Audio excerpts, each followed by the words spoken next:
One of the most unexplored and mysterious places on Earth is located in plain sight. It's one of the most majestic monuments of humankind. The wonder of the ancient world hides a secret that scientists and archaeologists still can't solve. This is the Great Sphinx of Giza in Egypt. The huge sculpture of a lion with a human head was carved out of rock about 4,500 years ago. Scientists still don't know the exact date of its creation and are also unaware of who built it and what for. There are many assumptions and theories, but none of them has been confirmed. Most people have seen this majestic sculpture either in photographs or in reality, but almost no one knows what's hidden underneath it. The statue of the Sphinx was carved from a single piece of limestone. It was painted. The remains of color pigment on the surface prove this. In the distant past, the Sphinx looked much brighter and more colorful than what we see now. But even after thousands of years, its greatness hasn't diminished. And by the way, Sphinx is not the real name. It was invented by the Greeks about 100 years or more after its creation. Initially, the Egyptians called the statue Hor-em-Akhet. There are many legends and theories saying the Sphinx is there for a reason. It's like a watchdog that guards the tomb of the pharaoh and the secrets of ancient Egypt. These legends become more plausible when archaeologists discovered hidden entrances at the feet of the Sphinx. They believe that these secret passages are the beginning of the tunnels leading to the halls with treasures. You can find a lot of stories on the internet that claim the Sphinx hides the Hall of Records, a repository filled with ancient and secret knowledge. One of the main artifacts of this repository is supposed to be the records of the ancient mythical state of Atlantis. According to legends, the entire library from this city was moved under the Sphinx.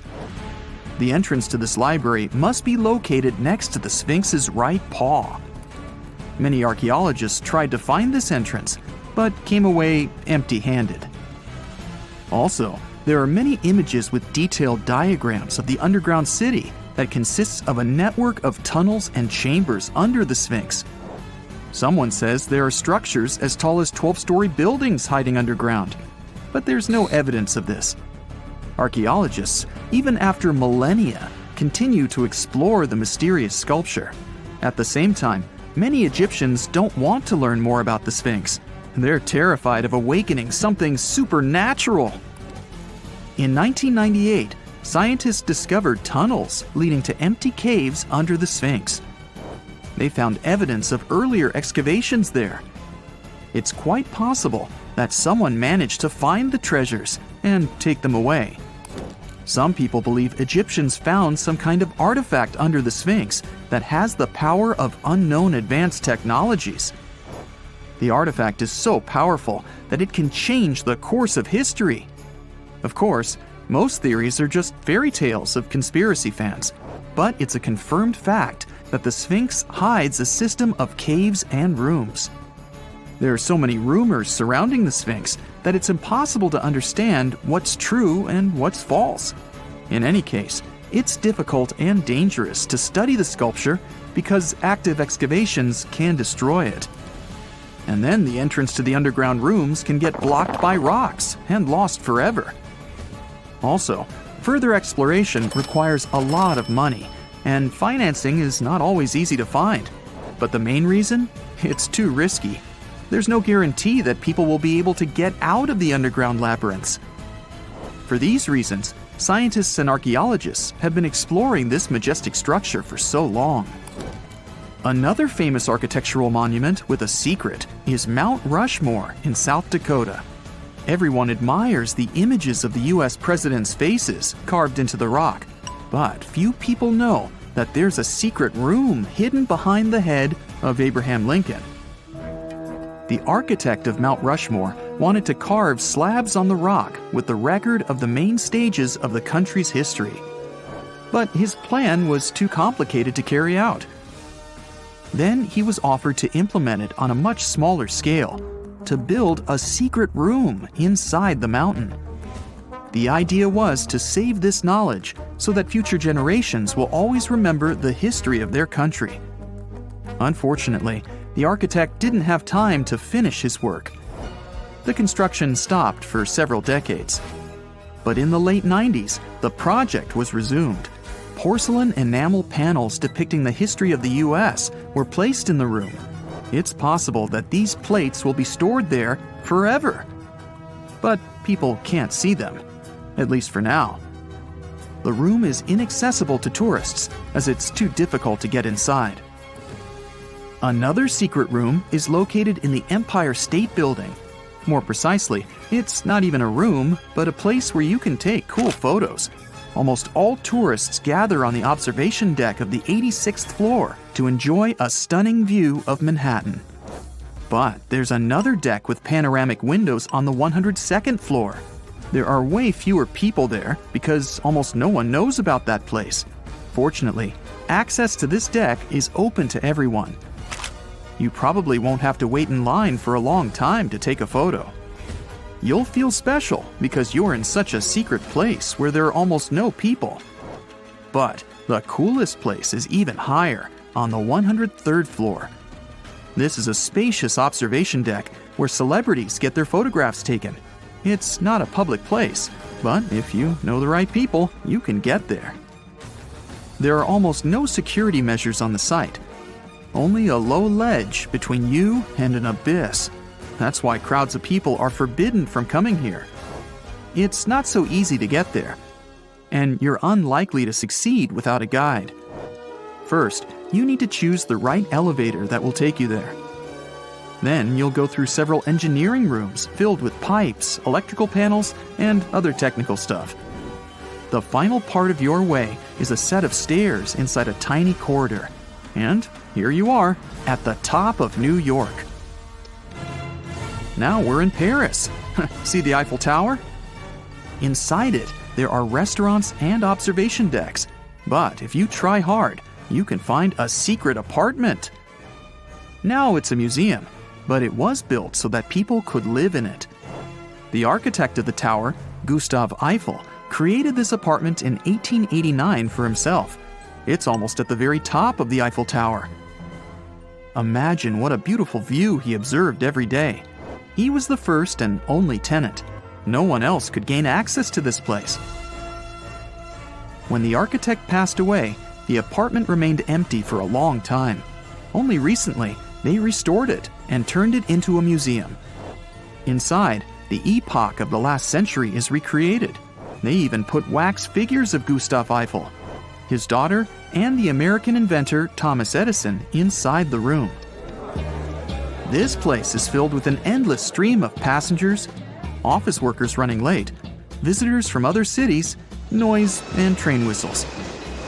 At Grand Central Station in New York, among all these sounds, you can hear the sound of a ball hitting a racket, if you're in the right place. A real tennis court is hidden inside New York Central Station. It belongs to a tennis club that arranges corporate games for employees of many companies. The club was opened in the 60s. Now we're moving to London, Charing Cross Road. It isn't easy to find one secret place here. To do this, you need to look carefully at your feet. Do you see these sewer grates in the asphalt? Inside them, you can notice two signs with the name Little Compton Street. Yeah, there's another street right below you. It disappeared from all maps at the end of the 19th century. Charing Cross Road was built over it. The identification signs that you see are part of old engineering tunnels. There's another interesting place in London. It's located in the southeast corner of Trafalgar Square. At first glance, it looks like a thick lamppost, but there are too many tourists walking around. You come closer and realize that one person can easily fit inside the post. The lamppost belongs not to an electrician, but to a police officer. Yeah, this is the smallest police station in the world. It was built in the 1930s and used as a watch post.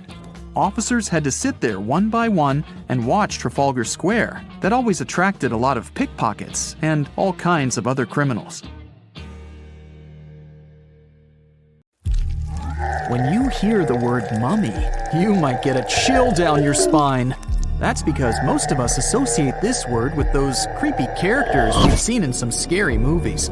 But in reality, mummies have helped us understand a lot about ancient civilizations, their rulers, and about how people used to deal with losing their loved ones. The people most famous worldwide for their mummies are the ancient Egyptians. They believed that some sort of existence after passing away was possible, if certain conditions were met.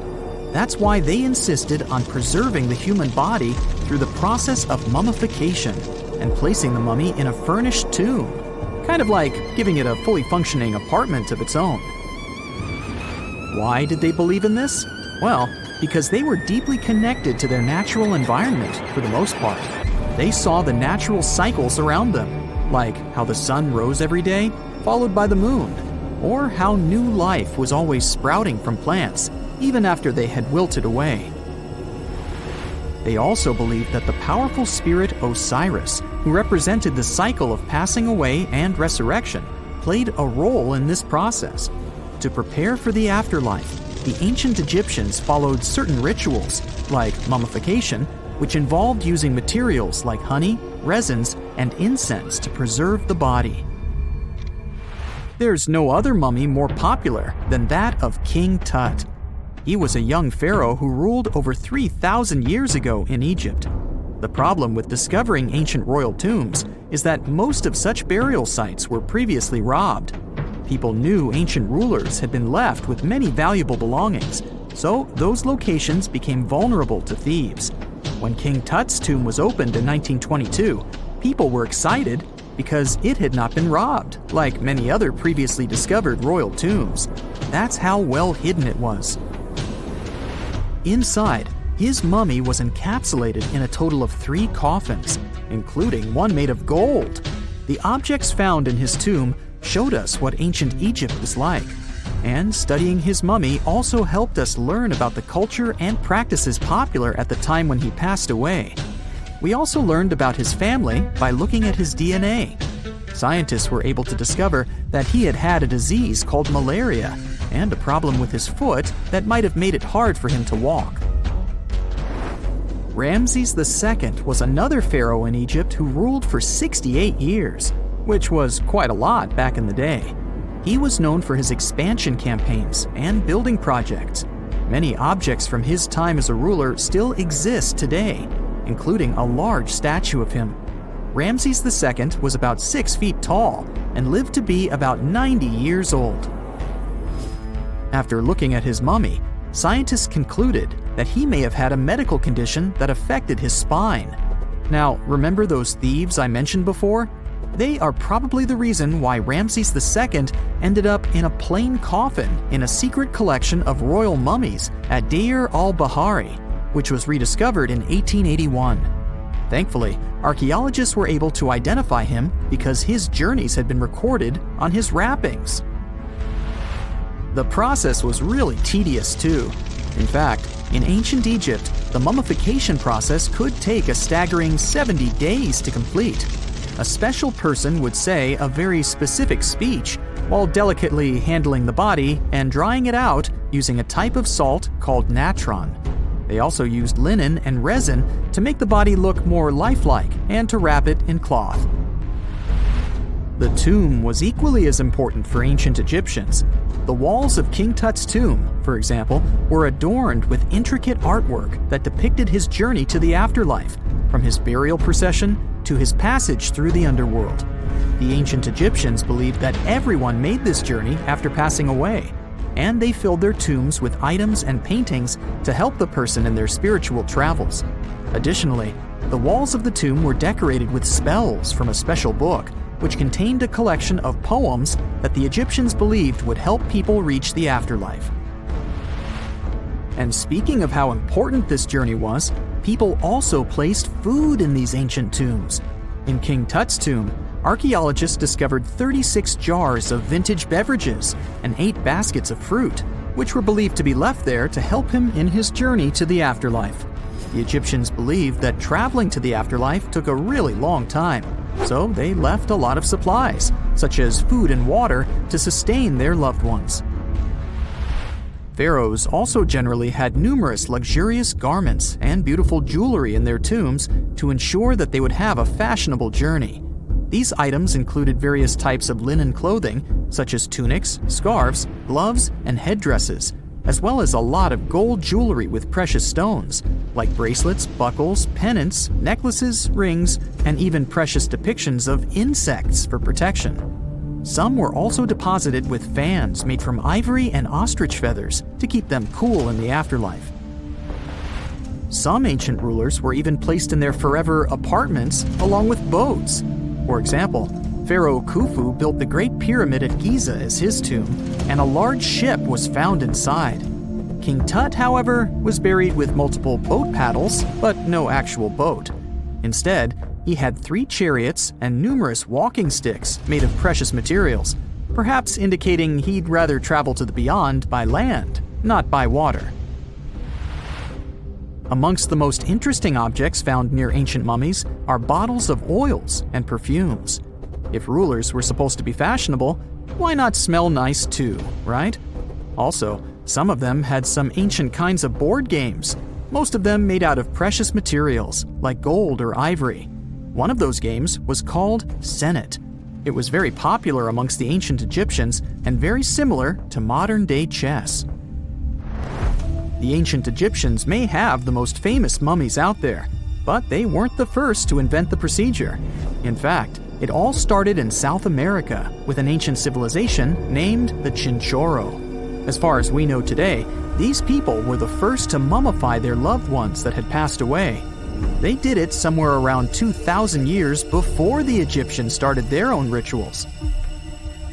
Sure, we can tell a lot about ancient rulers by studying these mummies, but until recently, we had no idea what they really looked like during their lifetime. Not so long ago, though, some very special mummy paintings were found by archaeologists studying ancient Egyptian objects. These mummy portraits are highly detailed paintings of individuals that were made while they were still alive. Such paintings were often painted on wood, as opposed to the classical portraits we all know about, which are painted on canvas. They are known for their realism and beauty, and have even been used by researchers to diagnose diseases by comparing them to the corresponding mummies. Some of these portraits also include depictions of jewelry, which was later found on the mummies. The recent discovery of these mummy portraits in Central Egypt is significant, as it marks the first time in over a century that such paintings have been found. Mummies appeared all around the world naturally, too. Mummification can occur without people intervening because of natural conditions, like extremely cold or hot environments, places with a lack of oxygen, or accidental exposure to chemicals that preserve the body. These conditions don't allow bacteria to grow, resulting in the body remaining more or less intact. Famous Otzi was one of these mummies. We know today he was a man who lived around 5,000 years ago in Europe. But upon his discovery in the Alps in 1991, Austrian authorities initially believed that he was a modern mountaineer because of how well preserved the body was. However, after the Iceman was removed from the glacier, it was determined that he was actually from the Copper Age. Hey, I bet you didn't know that trees used to grow in the middle of Egypt's barren, sun-roasted Sinai Desert. It's true. If you can't picture it, I don't blame you. But archaeologists have recently stumbled upon a tree-lined boulevard. Yep, an actual green avenue, leading to a massive ancient fortress. No, this isn't some mirage or an overactive imagination, although I do have one. But it's turning our ideas of ancient Egyptian desert life upside down. Let's rewind a bit. The site in question is called Tel Abu Saifi, located in the northern part of the Sinai Peninsula. For a long time, it was known as a dusty archaeological footnote, the home of ruins from the Ptolemaic and Roman periods. You know, the era after Alexander the Great swaggered through Egypt and the Roman Empire called dibs. But recently, Egypt's Ministry of Tourism and Antiquities decided to give it a fresh dig. And what they found out turned to be more than just a forgotten outpost. We're talking about a full-on military fortress with defensive trenches, paved roads, lime kilns, barracks for soldiers, and even room for their families. A whole bunch of living quarters right in the middle of a desert doesn't feel very homey until you remember our star, the unexpected Green Avenue. This road was over 300 feet long and 36 feet wide, as long as an American football field, paved with limestone slabs and lined with more than 500 clay planting pits. These weren't for show. They held actual trees, creating a shaded tree-line entrance straight to the fortress. Imagine walking through that, the sun blazing overhead, and suddenly, blessed shade. Ooh. Now, that's not just a grand entrance, that's an ancient red carpet, or maybe a green one. But this wasn't about curb appeal. The existence of hundreds of trees in a desert landscape over 2,000 years ago tells us something big. You see, the Ptolemaic Egyptians weren't simply good at building monuments. They were also masters of water management. In a place where rainfall is rarer than a selfie with a pharaoh, they somehow found a way to grow rows of trees. Now, let that sink in. To irrigate that many trees in a desert, they must have had a sophisticated irrigation or water transport system, something capable of moving and distributing water efficiently in this harsh climate. Maybe they channeled groundwater, or maybe they captured seasonal rain, or maybe ancient sprinkler systems. Okay, maybe not that fancy. But still, it's clear they were ahead of their time. Here's the thing, we already know the Egyptians mastered water control. They harnessed the Nile with ditches and canals to feed distant fields. So irrigation wasn't exactly a mystery to them. They had the skills and the knowledge. And sure, scientists still debate what the Sinai climate was like 2,000 years ago, but many believe it may have once been greener. After all, take one look at those dramatic mountains and rocky landscapes, shaped and sculpted as if by brute force of ancient rivers. And it's hard not to think that water once played a bigger role out there. Plus, archaeologists have found tons of evidence showing that Ptolemaic Egyptians cultivated fruits, vines, and trees on a large scale. In other words, growing a forest in a desert might feel wild to us, but to them, it was just another Tuesday. And now, this Green Avenue is making archaeologists wonder, what if similar irrigation systems were used elsewhere, say for transporting the enormous stones used to build the pyramids? There's already a theory that ancient rivers or human-made canals helped move those stones. And the Tel Abu Saifi discovery? Well, it might just be the missing puzzle piece. This isn't just a dream. Back then, rivers were like highways, power grids, and cargo trains of the ancient world, all rolled into one. Egyptians used them for everything: irrigating crops, trading goods, powering industry, and even mobilizing for war. If you were doing something important, odds are it involved a river. But wait, it gets even better. Excavations revealed deep defensive trenches, like ancient moats, dug more than 6 feet deep around the fortress. Those weren't just muddy ditches. They were part of an elaborate defense system designed to be filled or bridged to control access. Think of it as ancient Egypt's version of a retractable security gate, minus the hydraulics. And while the trenches were keeping intruders out, life inside the fortress was bustling. Remember how we said archaeologists had found military housing units? It turns out soldiers might have lived there with their families. So this wasn't just a barracks, it was a thriving community, with meals, routines, kids playing, and probably a whole lot of ancient gossip flying around the dinner table. In addition to all the military stuff, researchers found 4 massive lime kilns used to produce quicklime, an essential ingredient for making construction mortar. These kilns are a big deal because they suggest that during the later Roman period, Tel Abu Saifi turned into an industrial hub. It was like the Home Depot of ancient Egypt, churning out materials to build and repair buildings. But here's where the plot thickens. Underneath all of this, beneath the roads, the trenches, the kilns, archaeologists found the corners of an even older structure, a mystery building. Could it be the remains of a third, much older fortress? Or an ancient cemetery or lost city? Nobody knows yet, but one thing's clear, this story isn't over. Honestly, this might be the coolest archaeological cliffhanger of the decade. So, what does this all mean? Well, for starters, it challenges everything we assumed about desert life in ancient Egypt. For the longest time, deserts were thought of as natural barriers, dry, deadly, and empty. But this find suggests that the desert might have once been green and full of life, not because the climate was dramatically different, but because the Egyptians were incredibly good at bending the environment to their will. They didn't just survive in the desert, they transformed it. It also adds fuel to the fire in the age-old debate about ancient Egyptian tech. If they could build a fortress with tree-lined roads, moats, irrigation, and industry in the middle of the Sinai, is it really such a stretch to imagine they could engineer water channels to move pyramid stones?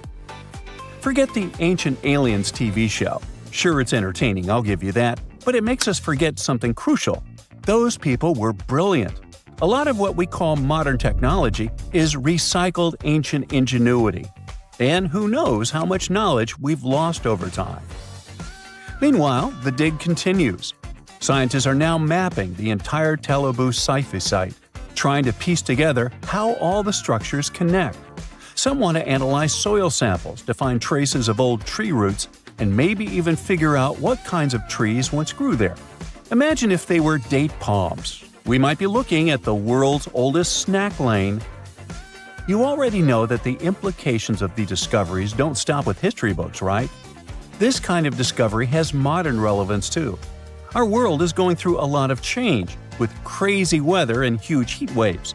So maybe we should be asking, what can we learn from ancient civilizations that once made the desert bloom?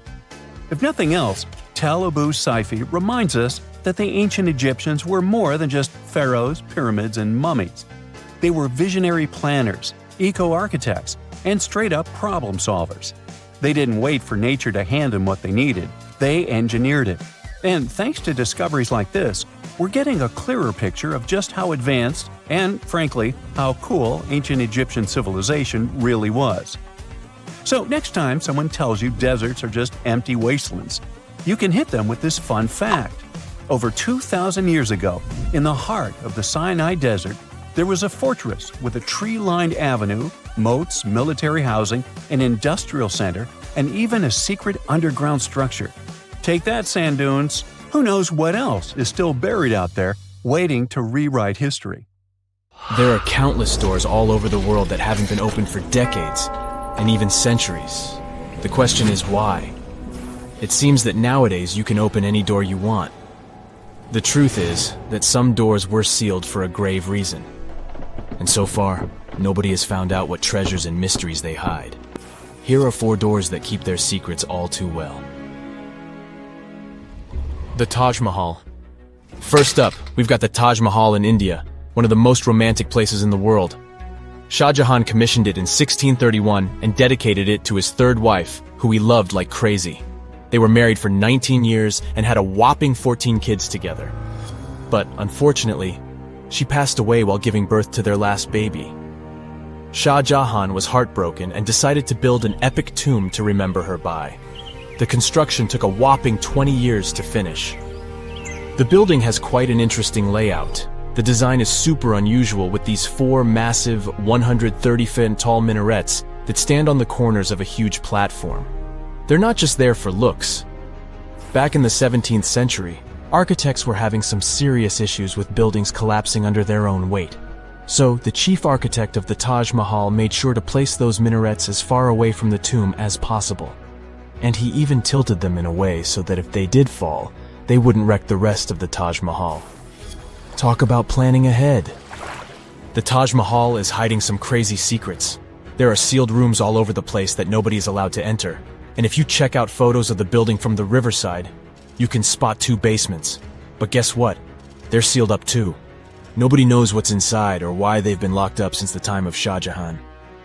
Apparently, there's a good reason why those rooms are off limits. Some researchers think that they were built using marble, which turns into a different substance called calcium carbonate if it's exposed to carbon dioxide.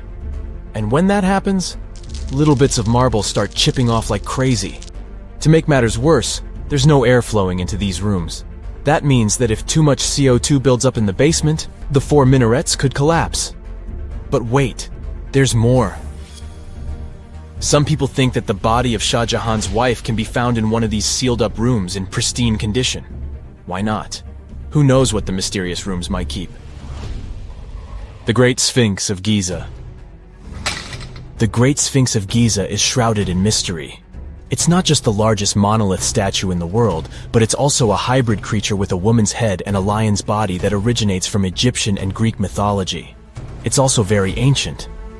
It's estimated to be around 4,500 years old. The construction of this marvel took about 3 years and required 100 workers who were not slaves and were treated with delicacies like sheep and goat meat. It is also thought that it used to be much more massive than it is now. Archaeologists found huge stone blocks and abandoned toolkits near the site. However, the real secrets of the Sphinx lie underground, near its paws. A group of scientists used a seismograph to detect 2 hidden chambers beneath the Sphinx's paws. Some people think that these rooms might be the legendary Hall of Records, which holds ancient scrolls revealing the secrets of the universe. I mean, that's way cooler than any library I've ever been to.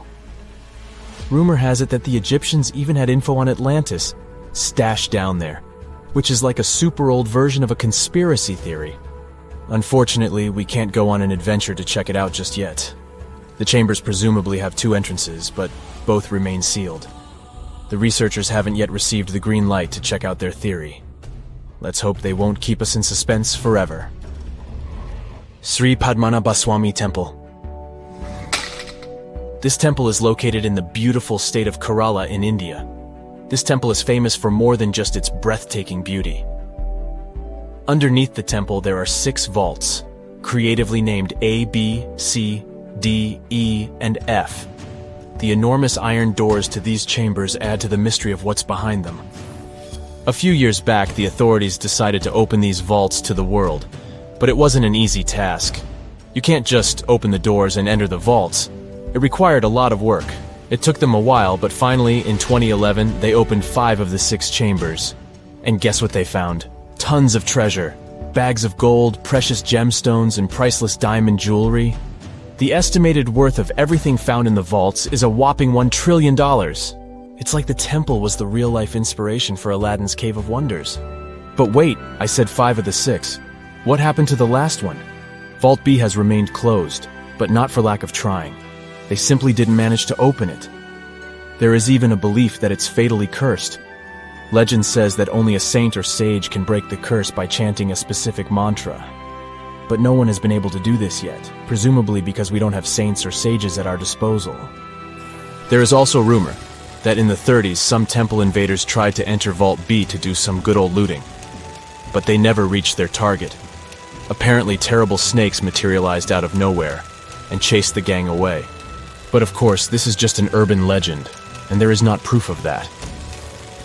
However, it is said that the Auditor General dealing with the temple claimed that Vault B had been opened at least 7 times since 1990, and nothing bad happened to anyone who entered.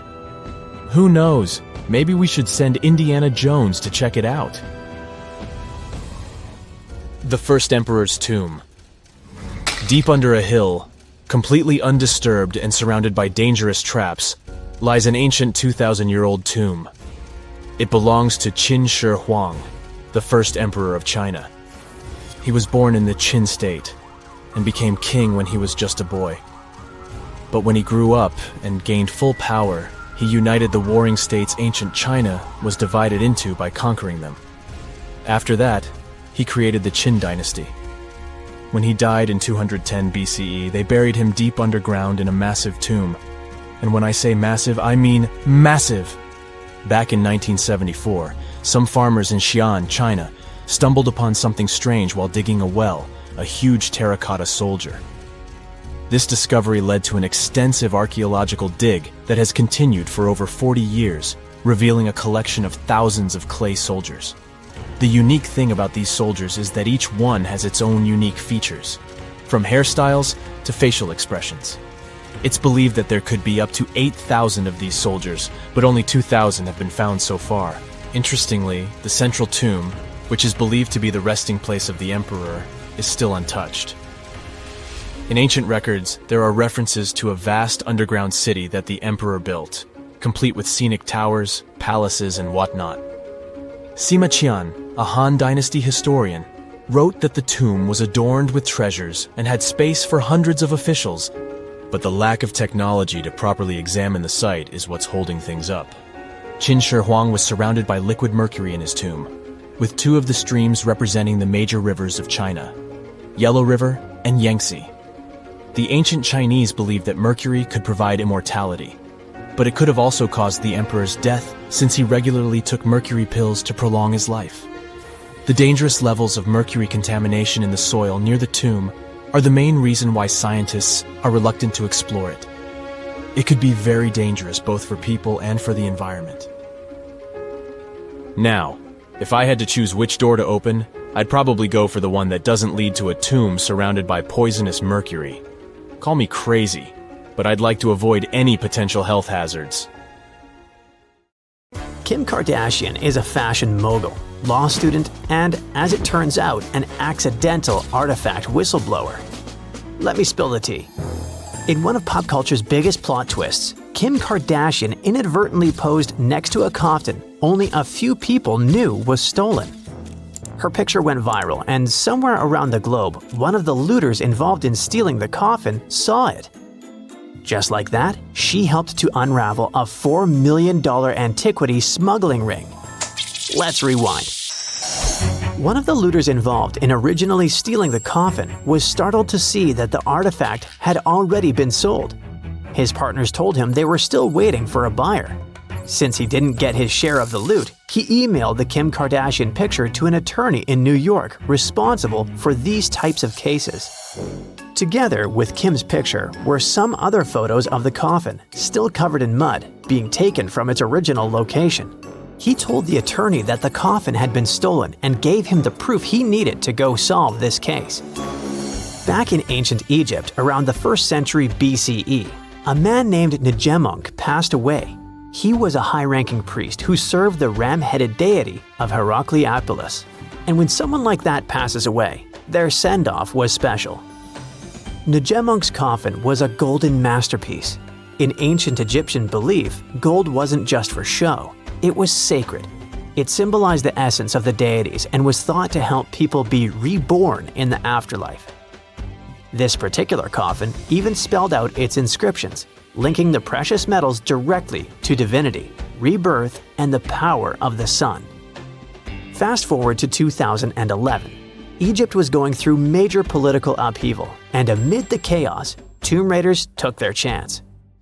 In the Al-Minya region near Cairo, looters broke into Njemonk's site.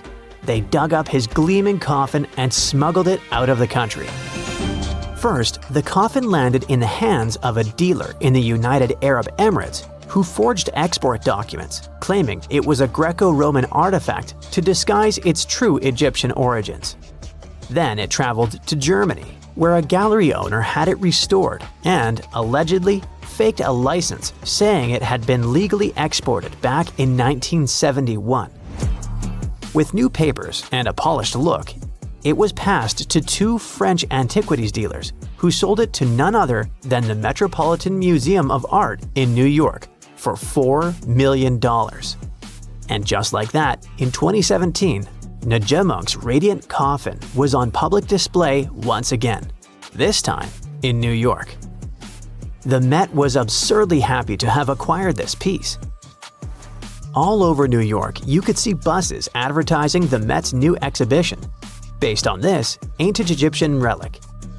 The Metropolitan Museum of Art is one of New York's most prestigious museums. It's home to some of the world's biggest curators. And once a year, it hosts the celebrity-filled event known as the Met Gala. In 2018, the yearly theme of the world-famous Met Gala was Heavenly Bodies. And that's when Kim Kardashian walked onto the red carpet wearing a beautiful, sparkling Versace gold dress. She was wandering around the museum when she saw something that matched her dress and posed in a photo next to it. Of course, the queen of the internet went viral, standing right next to Njemonk's coffin. And that's when it all happened. Someone self-described as friends with the original looters sent the photo to Manhattan's Assistant District Attorney, Matthew Bogdanos. Bogdanos had been obsessively tracking down looted artifacts for the past years. He knew there were some important Egyptian artifacts on the illegal trading market, and when he saw the picture, he knew the coffin had really been stolen. the informant shared digital images of the tomb, confirming it had been looted in 2011. And as investigators dug deeper, they found the missing piece: a human finger bone still inside the coffin. Yep, when the looters threw away the mummy's body into the Nile River, they left something behind: one of its fingers. But later on, this piece of evidence was key to proving the artifact's origin. By 2019, the Met returned the coffin to Egypt, and its CEO issued a formal apology. The museum, now aware it had been duped, vowed to overhaul its acquisitions process and even try to recover the money. Meanwhile, one of the European men involved in the forging of the illegal documents of the coffin was arrested in Germany in 2020. He maintains the paperwork was legit, but hey, the evidence says otherwise. Just FYI, next time someone says Kim Kardashian is famous for nothing, remember, Kim Kardashian accidentally helped to solve one of the art world's biggest modern heists. Moving forward, this next story is also worth a few millions, but to some, it should never be sold. Chris Pepe was just 7 when he first glimpsed the sparkling relics, tiny gems in a glass case at his great-uncle's house. Back then, they were just part of the furniture, but as he grew older, he learned the truth: that these weren't just pretty stones. They were discovered beside what's believed to be the actual remains of the Buddha. It all began in 1898, when Chris's great-grandfather, William Claxton Pepe, a British landowner in colonial India, excavated a mysterious mound near the village of Piprawa. Inside a deep stone chamber, he found bone fragments, gold, and crystal reliquaries. One box had an inscription in ancient Brahmi script stating the remains belonged to the Buddha himself and had been gifted to his clan, the Shikyas, after his cremation. The discovery rocked the world. News spread through international papers, and scholars confirmed its authenticity. The discovery even helped map ancient Buddhist roots and identify Lumbini as the Buddha's birthplace. Though it happened during the colonial era, the story is more complex than simple looting. Pepe gave most of the relics away. He gave the bones to the king of Siam, which is now called Thailand, and the rest to Indian authorities. Only a few duplicates of the stones stayed with the family and were passed down through generations. When Chris inherited them in 2013, he and his cousins didn't hide them. They launched the Piprawa project, digitized family archives, and loaned the relics to museums around the world, from New York's Met to Seoul's National Museum, always free of charge. But in 2025, the whole thing became controversial when the family planned to auction the gems at Sotheby's in Hong Kong. The Indian government intervened, even issuing a legal notice demanding the auction's halt, saying that the relics are sacred and a cultural heritage. They argued that the sale violated Indian and international laws, including United Nations conventions, and called for the relics' repatriation to India for preservation and religious purposes. And talking about sacred items coming back home, after more than half a century in exile, 4 ancient bronze sculptures looted from Thailand were finally given back. These pieces are known as the Prakonche artifacts. They consist of 3 Bodhisattva statues and 1 Buddha image that were unearthed in the 1960s by villagers in Buriram province. If you've ever been to that part of the world, you'll know most people are very devotional and connected to their spiritual beliefs. So unearthing something like that is as close to the sacred you'll probably get in a lifetime. But the items were smuggled out and eventually landed in the Asian Art Museum in San Francisco. These statues are estimated to be 1,300 years old. They were tied to a man called Douglas Latchford, a notorious figure in the illicit antiquities trade. Now, after years of pressure, the museum has agreed to their return. Thai officials, along with U.S. Homeland Security, confirmed the artifacts have been deaccessioned and will be soon repatriated. This isn't the museum's first time returning treasures.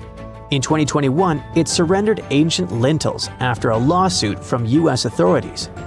But this latest move hits close to home, literally, for one of the villagers who helped discover the artifacts and never dreamed they'd vanish overseas. Wow! Scientists have found a lost city beneath Egypt's pyramids. And it's incredibly large, bigger than the biggest target you can imagine. Underground chambers, passageways, and vertical structures. Scientists have no idea what purposes they serve. But let's start from the very beginning. Italian and Scottish scientists studying the Pyramid of Khafra discovered something that looked like secret tunnels under 3 pyramids. This find might change what we know about ancient Egypt. The expedition, called the Khafra Project, was led by Corrado Malunga from Pisa, Italy, and Filippo Biondi from the University of Strathclyde, Scotland. Their mission was to focus on exploring Khafra's pyramid, the second largest on the Giza Plateau. Scientists uncovered a massive structure beneath the Pyramid of Khafra. Could it be an ancient Egyptian underground city? The experts analyzed the data they had and came to the conclusion that 8 large vertical structures could be hiding beneath, possibly wells or shafts. They extend a staggering 6,500 feet across. Imagine placing 2.5 Burj Khalifas on the ground, one after another, and you get the sheer size of this find. These shafts also plunge nearly 2,000 feet underground. Some of the deepest underground stations in the world are located at a mere 380 feet underground or so. These cylindrical shafts are surrounded by spiral paths. Picture some old Gothic castle. They're connected to 2 giant, weirdly shaped chambers. Are those cubes? Or possibly bowls? Each of these chambers is likely more than 260 feet across. Now, even though we know about the structures now, no one has figured out their original purpose yet. Want to hear something even more shocking? Okay then. The team is almost sure that similar access points can be found under all 3 pyramids. In other words, all of them might be linked by a hidden system of underground tunnels, chambers, and passages. Even deeper, about 4,000 feet under the surface, there might be more unknown structures. And doesn't it add to the mystery? But the coolest news is that, according to some team members, these hidden structures near Giza pyramids could align with the legendary Halls of Amenti. In ancient Egyptian mythology, it's a place where people are believed to arrive when they're close to the end of their days. There, they are said to take a 3-day-long trial, facing their biggest fears. Now, how did scientists even discover these hidden spaces? To uncover them, researchers used 2 satellites positioned 420 miles above Earth. They sent radar signals to the Giza Plateau, and these signals generated detailed images, which were later compiled into a 3D model of the underground layout, including the newly detected shafts. Then, using synthetic aperture radar or SAR technology, which is a type of radar that can penetrate through stone, the team also spotted 5 small room-like structures hidden deep within the pyramid. One of these chambers contained a sarcophagus, which was once thought to be the tomb of Pharaoh Khafra. But now, scientists believe this was a mistake. The true burial site is likely to be elsewhere. In any case, these 5 hidden rooms were completely unknown before the scans. They seem to be arranged in the center of the pyramid and are linked to underground pathways leading somewhere below the structure.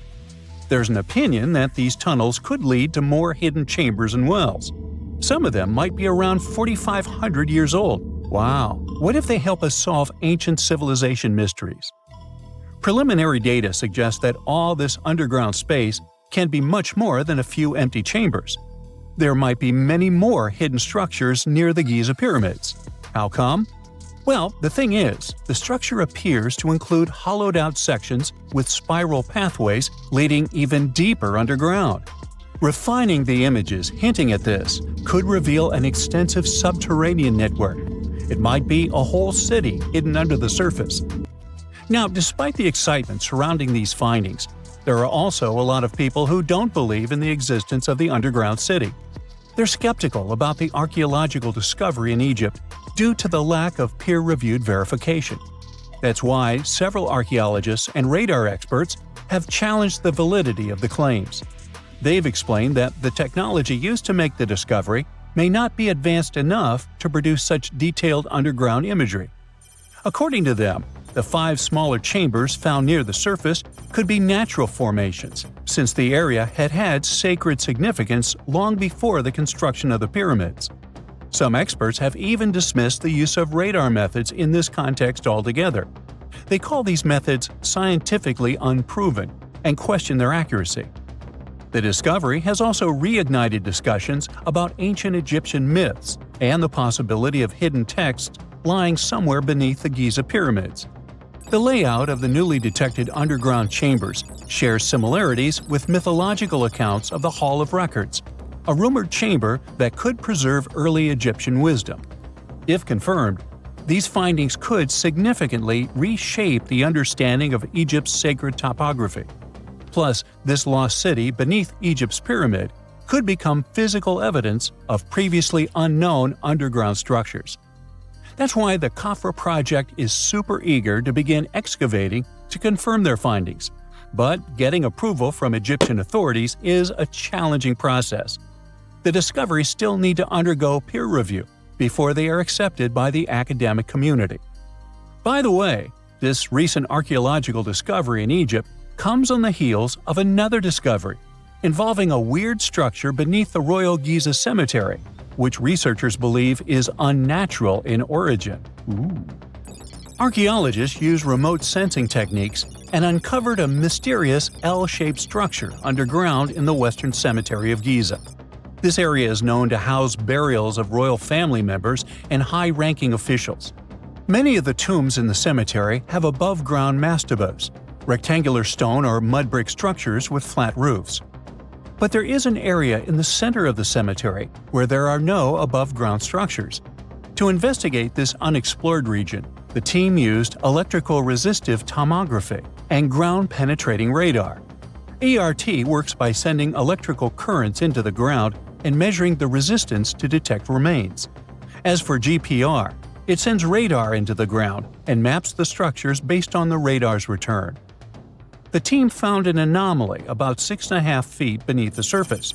It appeared to be an L-shaped structure measuring at least 33 feet in length. The readings suggested that the structure had been backfilled with sand after its construction.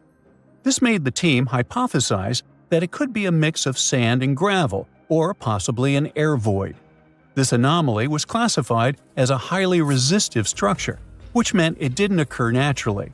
Motoyuki Sato, the study's lead author and professor at Tohoku University in Japan, claims that the structure is not a natural formation due to its sharp shape. Another weird thing about ancient Egyptian pyramids is that historians have long believed that they were built primarily for royals and high-status individuals who had the wealth and power to create such massive structures.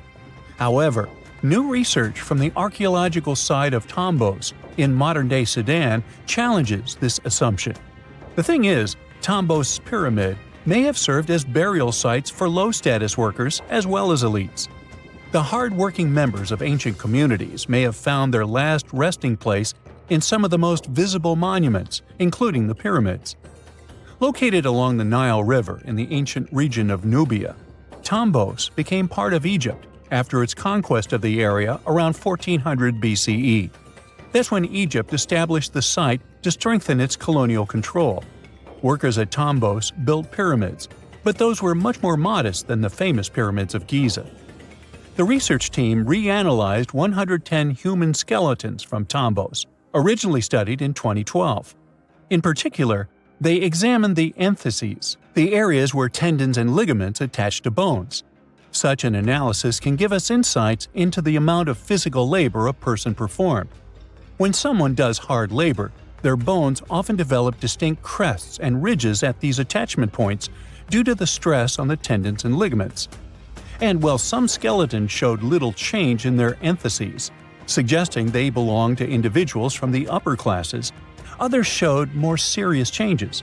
It means they belong to lower-class workers. This finding can totally challenge our earlier understanding of pyramid burials, especially the idea that only elites were buried in the pyramids, because the pyramids themselves were designed for the elite. This recent research may prove that lower-class workers may have found their final resting place in these monumental structures too. Whenever you hear about ancient ruins, you almost never picture them being suspended somewhere, or just randomly hanging on the branch of a tree, right? In fact, for most of the ancient artifacts we have exposed in museums all over the world, archaeologists did quite an impressive amount of digging. You see, buildings have this funny way of fading away over time if not properly taken care of. Sometimes we need to reuse some building materials, so an older construction may be sacrificed in the process. Other times, houses are abandoned, and once they are exposed to the elements on the surface, like rain or sunlight, they don't really stand a chance. Some just simply crumble away due to good old erosion. So the only way a piece of architecture can survive the test of time is if it's somehow gotten buried deep down. Now, how did they end up buried in the first place? Well, it's quite the comedy of errors. Ancient cities had a habit of gradually raising their ground level like a kid adding toppings to their ice cream sundae. You see, these settlements were always busy collecting food and building materials to keep up with their ever-growing population. But hey, who has time to deal with waste and rubbish? It wasn't exactly high on their to-do list back in the day. So when it came to building new houses, ancient civilizations found it much easier to save their sweat and tears by piling up the rubble and constructing right on top. But that's not all. Rivers would also occasionally flood and deposit a layer of sediment on the city floors, further encapsulating those ancient constructions. And in those dry regions like the desert, where the wind likes to show off its sand and dust dance moves, you can bet it was a constant struggle to keep the establishments clean. One hilarious example is the Sphinx, which had its head buried in sand until a group of archaeologists unearthed it in 1817. Some ancient towns eventually got covered up because they were completely abandoned. With less human activity to control their expansion, plant seeds couldn't resist the opportunity and sprouted all over the place. They gobbled up carbon dioxide from the air and grew, adding more and more bulk to the ground. Those cheeky roots even decided to stabilize the soil made from decaying plant matter, creating layers upon layers of earthy goodness. It's like the ultimate DIY project Mother Nature embarked on, with plants as her loyal helpers. The act of digging into the secrets of ancient civilizations is not just about unearthing a lost world. It's also an epic quest to reveal the hidden treasures beneath layers of history. But how do archaeologists know where to dig in the first place? If everything is covered in layers upon layers of sediments, debris, and plant roots, they must have some sort of system they rely on before embarking on a new project, right? For starters, they're not always the ones suggesting an archaeological dig in a certain location. Let me explain. Let's say you're a contractor and you want to build a new fancy apartment complex in your city. Some local legislations have certain requirements before your project can start, though. For instance, before anyone starts building on a piece of land, they might need to bring in specialists to check the soil. These clever folks can be archaeologists, geologists, or paleontologists, and they need to keep an eye on things during development. If any artifacts or ecofacts, fancy word for organic remnants, are discovered, these experts swoop in to excavate and study them. But what about sites that have nothing to do with bulldozers and yellow hats? Archaeologists have more than one trick up their sleeves when it comes to locating ancient hotspots. They dive deep into historic records with a healthy dose of detective work. By sniffing out old documents and maps, they can piece together the puzzle of human activity in a specific area. If a site has been visited before, it's even better. Finding records of past excavations or historical accounts can give archaeologists lots of information on where to continue their treasure hunt. Before archaeologists start swinging their shovels, they engage in a bit of a visual scan mission. Armed with a grid system, they'll stroll around the site, keeping their eyes peeled for any artifacts that might be hiding just beneath the Earth's upper layer. From groundstone tools to historic glass and even ancient garbage dumps, yes, they're all so valuable. These keen-eyed explorers can spot signs of human activity faster than most people. If they stumble upon midden soil, fancy term for a garbage dump, they know for sure that humans once called this place home. Archaeologists don't just rely on their trusty shovels, though. They have an arsenal of gadgets to aid in their search for hidden wonders. Geophysical tools are like their secret weapons. Take the resistivity meter, for example. This clever contraption measures the electrical component of the soil and any buried features or artifacts. A buried wall, for instance, will create a different resistivity reading than the surrounding soil. Magnetometers and ground-penetrating radar work in similar ways, showcasing potential hints of ancient treasures in the soil. And who could forget our trusty old friend, the GPS? It helps archaeologists map out precise locations, like a high-tech treasure map, leading them straight to their pot of gold. Care to virtually visit some of the most important archaeological sites in the world? Well, follow me. In the United Kingdom, for instance, you'll find this interesting place called Stonehenge. It's one of many henges scattered around, but this one really takes the cake. Picture this: massive ancient stones standing tall and proud, arranged in a funky outer ring and an inner horseshoe, with some smaller stones thrown in for good measure. And guess what?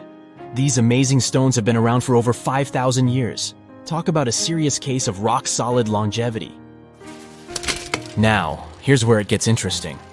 According to local folklore, the legendary wizard Merlin whipped out his magic wand and poof! He teleported these massive stones all the way from Ireland. Apparently, some giants had assembled them there, but Merlin decided they would look much better at their new location. Others think it's just the ruined remains of an old Roman spiritual edifice. These amazing structures were built by our Bronze Age ancestors. With their simple tools and limited tech, they managed to create this monumental masterpiece. Impressive, right? Unfortunately, there's still so much we don't know about this area. Stonehenge's initial purpose remains a mystery to this day. Sure, there are lots of theories, but scientists have yet to agree on the subject. However, we do know that it's perfectly aligned to catch the sunrise during the summer and winter solstices. The ancient city of Pompeii is an equally amazing archaeological site. Picture this: Mount Vesuvius, a notorious troublemaker, decided to throw a volcanic tantrum and completely covered this ancient Roman city. It turned it into a time capsule, located outside present-day Naples in Italy. Fast forward to the year 1748, when a bunch of adventurous explorers stumbled upon Pompeii. Lo and behold, they discovered a treasure trove of well-preserved goodies: streets, houses, food. Probably a bit stale by then. Blingy jewelry, fancy sculptures, colorful frescoes, everyday household items, and even animal and human remains. It was like an epic archaeological party. From the looks of it, Pompeii had it all. Fancy houses and villas, a massive 20,000-seat arena, cute little artisan shops, hangouts like taverns. And let's not forget the saucy spots like those luxurious bathhouses for some intense pampering. There's also the Sanctuary of Apollo, where people used to gather for their daily dose of worship. And of course, the bustling heart of the city, the Forum of Pompeii, where all the cool people used to hang out. And guess what? Pompeii is so cool that it made it to UNESCO's World Heritage List back in 1997. That's like the ultimate Hall of Fame for historical awesomeness. It also includes many other famous buildings and sites, like the Taj Mahal in India and the Acropolis of Athens in Greece. Most people know that pyramids were built as grand tombs for the pharaohs, designed to ensure they had a smooth journey to the afterlife. The Great Pyramid of Giza, for instance, was constructed for the pharaoh Khufu. But what most people don't know is that this whole pyramid building trend started right here with the step pyramid of Djoser about 4,700 years ago. This massive structure was built for Pharaoh Djoser, a ruler from Egypt's 3rd dynasty. It rises 7 layers high above the ground and stands about 200 feet tall. We think of it today as a phenomenal architectural project, but for ancient Egyptians, the step pyramid of Djoser turned out to be more like a massive experiment, a trial run, if you will, to perfect their building skills before they moved on to even more ambitious pyramids. Reaching new heights is super exciting, but the real mystery is what is going on below the ground. In this pyramid's underground labyrinth, there is a network of tunnels stretching about 3.5 miles long, and some researchers believe these tunnels might have been part of a sophisticated water system that could completely change what we think about pyramid construction. Let's talk about this massive complex located in Saqqara. Surrounding the pyramid, there's what's known as a dry moat, a continuous trench that is up to 164 feet wide and almost 2 miles long. It forms a sort of rectangular shape around the pyramid. This trench has an average depth of about 65 feet. Now, if you were to add up all the earth and rock they dug out to create this moat, it would be about 10 times the volume of the step pyramid itself. For the longest time, people just assumed this trench was nothing more than a huge quarry, a place where they dug up stone and clay to build the step pyramid. Makes sense, right? But when you take a closer look, it doesn't add up. The trench is too narrow and deep to be practical for mining, and its layout doesn't match anything we know about ancient Egyptian quarrying methods. Plus, some sections of the trench are actually covered with a rocky ceiling, which would have made it nearly impossible to use as a quarry. Another theory suggests that the dry moat had some kind of spiritual significance. Maybe it was a sacred place, where souls of nobles gathered to serve the late king in the afterlife. There are even niches in the walls that work as a hint at this spiritual function. But most researchers believe that this purpose likely developed much later, long after the complex was built for Djoser. So, what was the moat really designed for? In 2020, a researcher came up with a pretty intriguing idea. It is possible that this trench was actually designed to collect and manage water, especially after heavy rainfalls. Now, that makes sense when you consider the location. The moat sits in an area that could easily have been flooded by runoff water from nearby plains. This could also explain why the trench wasn't used for new graves until much later when the climate became drier and less prone to flooding. The story becomes even more intriguing, as this trench appears to be part of a larger, more complex hydraulic system within the Djoser complex. It is like the trench has several compartments, carefully carved out of the rock and connected by tunnels.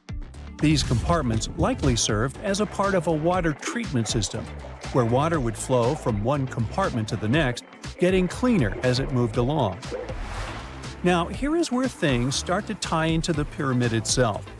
The Djoser complex has a series of underground shafts, and some researchers think that water from the moat's deep trench might have been used to power a hydraulic lift system, and this giant water-powered elevator could have been used to raise the heavy stones needed to build the pyramid.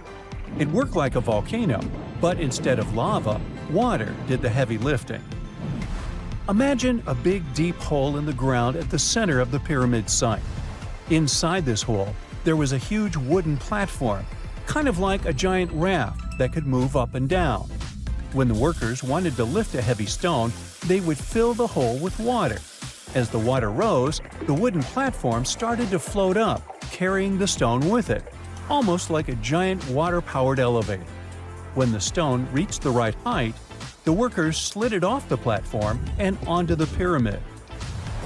The idea is that water from the deep trench, after being cleaned and filtered, would flow into these shafts. A massive float, possibly made of wood, would then rise as the water filled the shaft, lifting the stones up to where they were needed for construction. Once the stone was in place, they'd let the water out, lowering the platform back down to the bottom, ready to lift the next stone. This fancy hydraulic lift system could have been a game changer, making the whole building process a lot faster and more efficient without using a lot of workforce. It is like the ancient Egyptians were already embracing the whole idea of work smarter, not harder. But of course, not everyone is on board with this theory.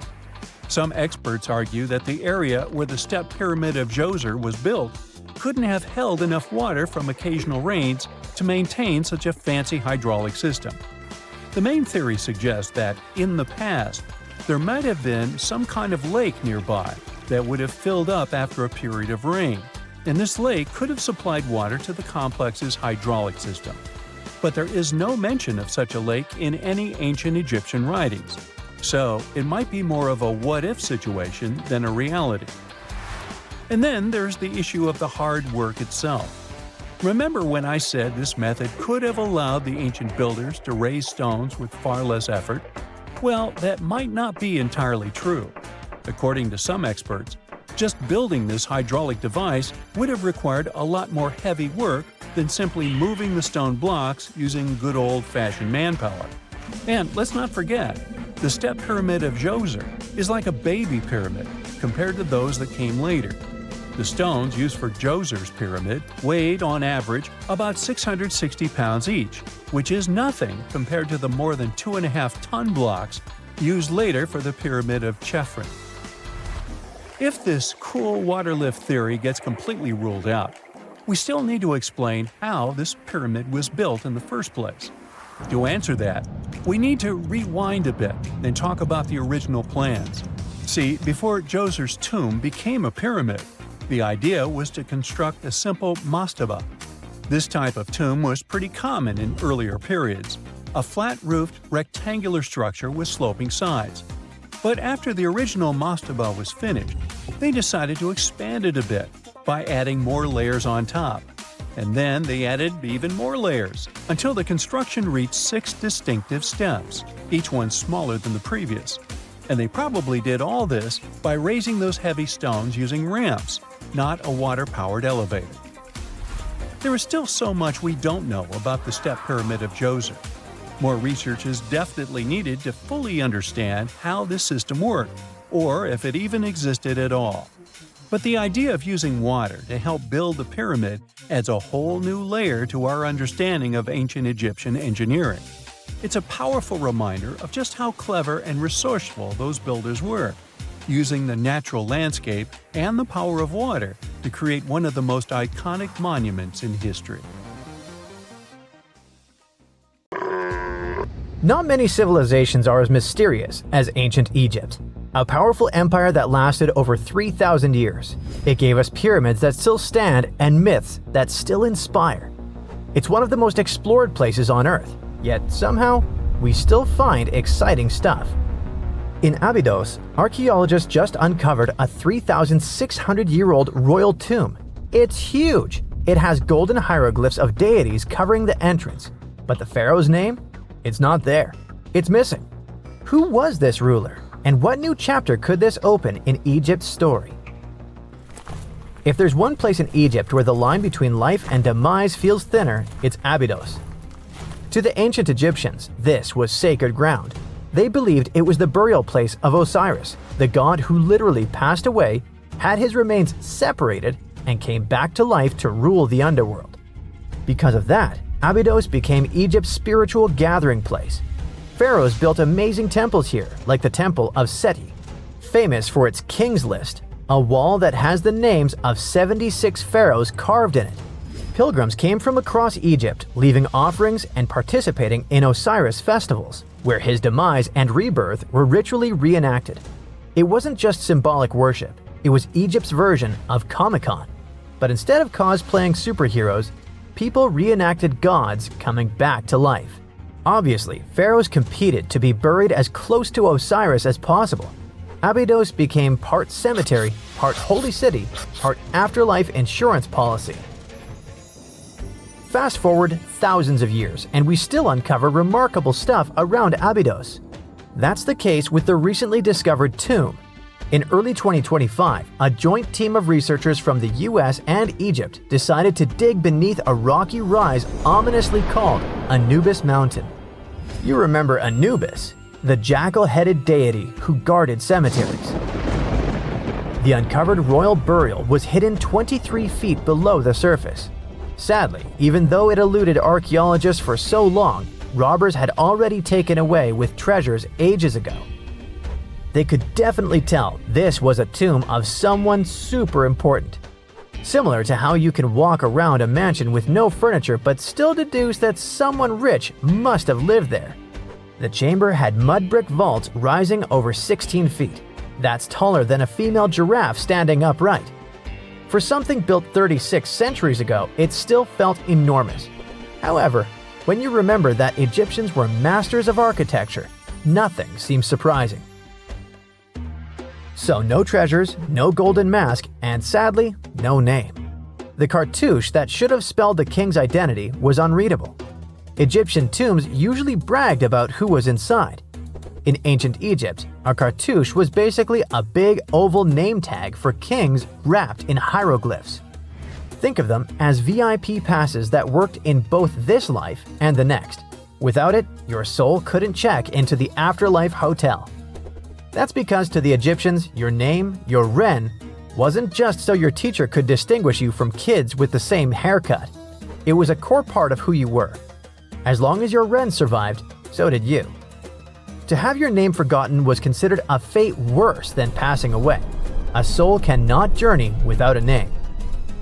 That's why you'd see cartouches all over the place, on temples, obelisks, jewelry, statues, and tomb walls.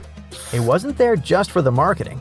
It kept the pharaoh's presence front and center everywhere you looked.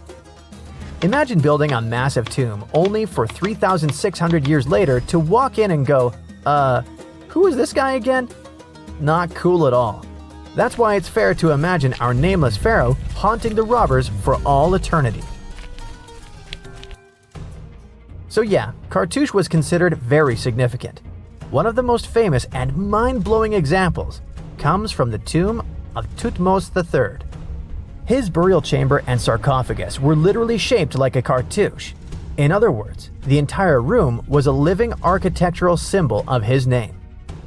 Thankfully, in the recently discovered tomb, not everything was erased. Painted in golden hues at the entrance were two familiar guardians, deities Isis and Nephthys.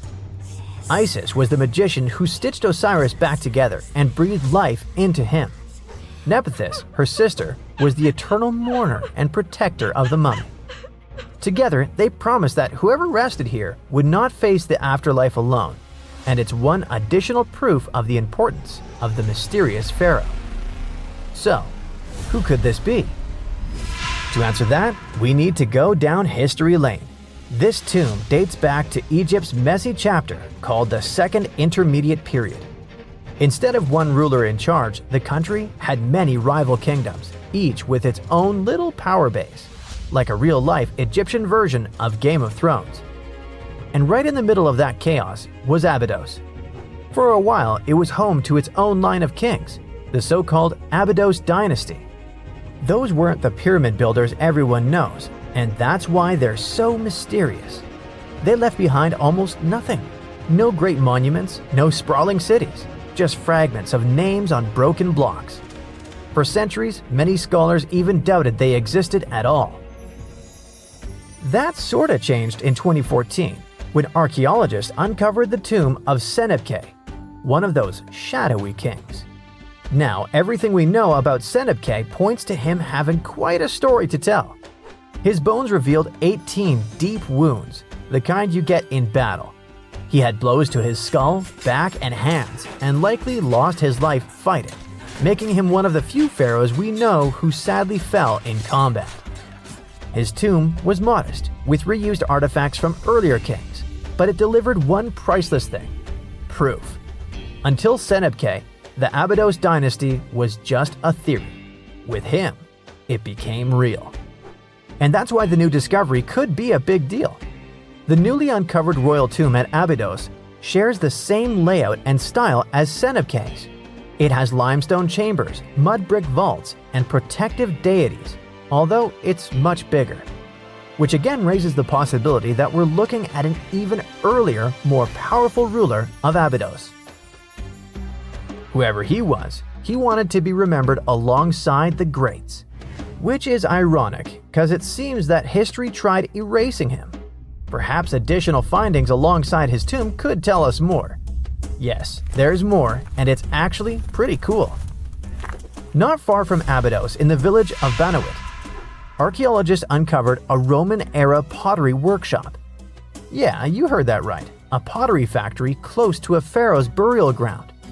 The site had huge clay kilns, storage rooms, and even broken shards called ostraca. They were basically ancient sticky notes. Except instead of shopping lists, those had receipts scratched onto them in Greek and Demotic Egyptian. Little records of everyday transactions, the kind of thing you'd never expect to find near a lost dynasty king. Honestly, the potters missed a chance. Forget boring receipts, they should have been selling Osiris's mugs and Anubis figurines to pilgrims and tourists. But that's not all. It seems that centuries later, during the medieval period, the same ground became a cemetery. Archaeologists found mud brick graves with skeletal remains. This could mean that Abydos kept its aura of significance for hundreds of years after the age of pharaohs. So why this hill again and again? Is this place really a getaway to the afterlife? It is, after all, the very place where Osiris is said to rest. That belief lingered like a shadow for thousands of years, strong enough to pull in pharaohs and later medieval families. Different rituals, same sacred ground. Although, to be fair, the Romans weren't here for Osiris. They came to make pots. The story of Abydos is not over. The excavations will continue, and who knows what else could be discovered in the future.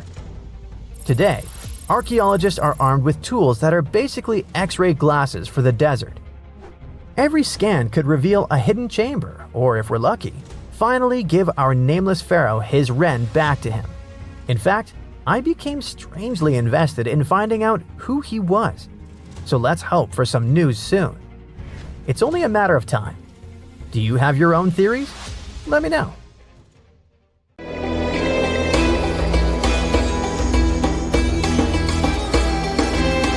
The Great Pyramid was created as the final resting place of ancient Egyptian monarch Khufu.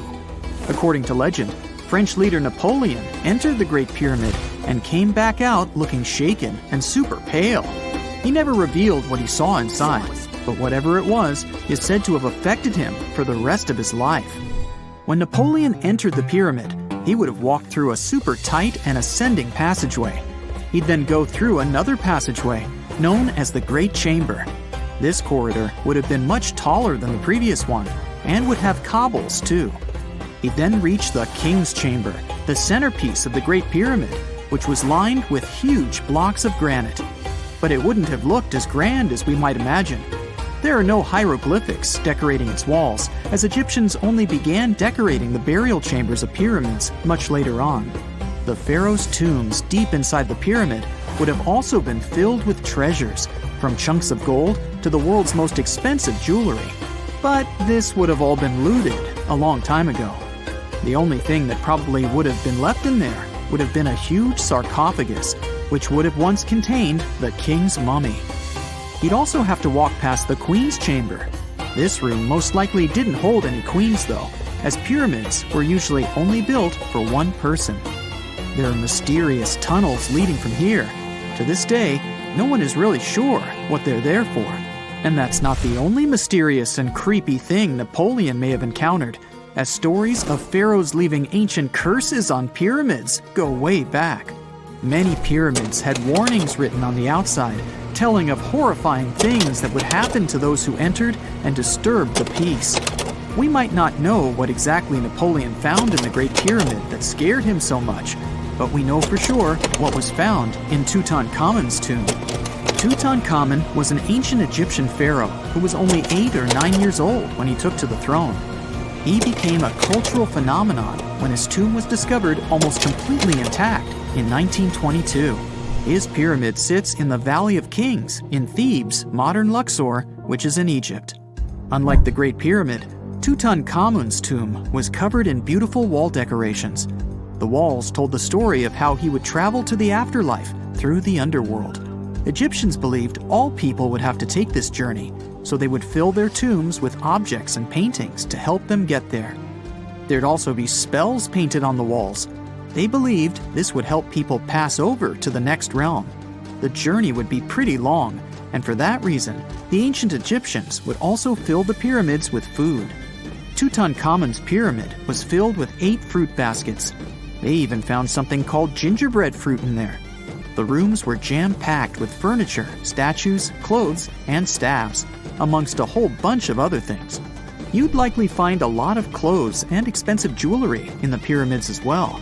The ancient Egyptians wanted their ancestors to travel in style to the afterlife. They put Tutankhamun in his final resting place with over 50 pieces of clothing, all of the highest quality.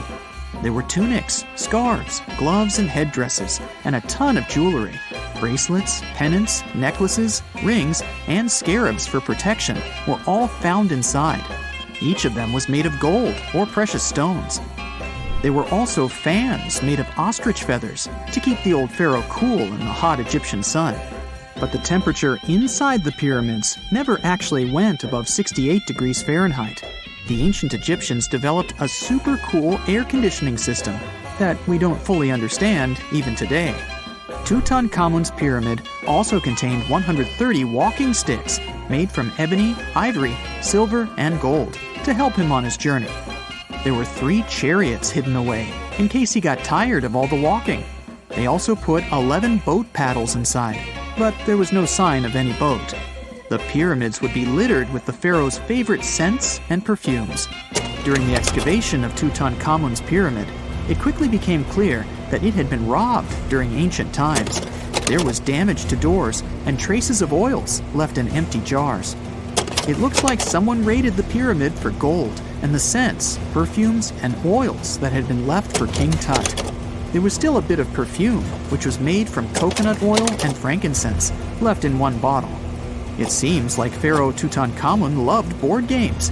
There was an ivory traveling set of Senet in his pyramid. Although we don't know for sure exactly how to play it, we have figured out it was sort of an ancient Egyptian version of backgammon.